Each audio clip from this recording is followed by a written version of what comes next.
Mənim anam hər fəsildə gözəldir. İstərəm ki, anam heç vaxt əlimi buraxmasın.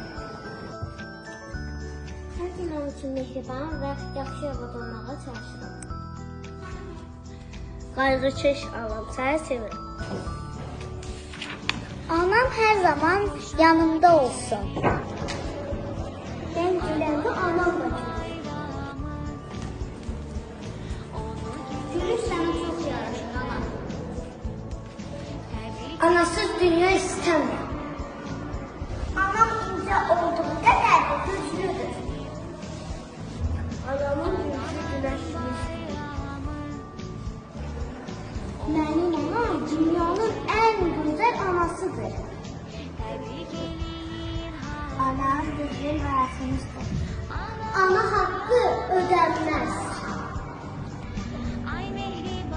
Analar əlməz və müqəddəsdir. Ana mənim cənnətimdir. Heç bir ananı gözündə yaşlı görmək istəmirəm.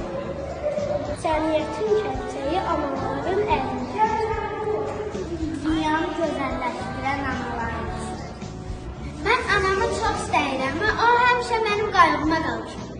Ana sevgisi dünyada ən gözəl bir hədiyyədir. Anam mənim ən yaxşı dostumdur. Anaları unutmaq olmaz. Ana sonsuz dəniz kimidir. Mənim həyatımdır. Anam mənim ilk və sevimli müəllimimdir.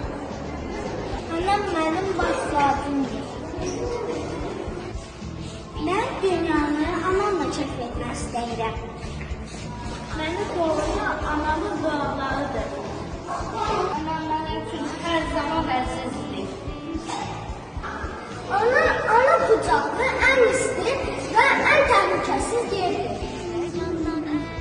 Anam mənim üçün əzizdir. Ana ürəyi dağ çiçəyi. Mənim anam dünyanın ən şöhrətli və mehriban insanıdır. Çox sevirəm. Mən anamı sevindirmək üçün ona kömək edirəm. Mən anamı sevindirmək üçün dərsimi yaxşı oxuyuram. Mənim gözələm, səni sevirəm. Mən bugün anama gül bağışladım. Dedim ki, bayramın mübarək ana.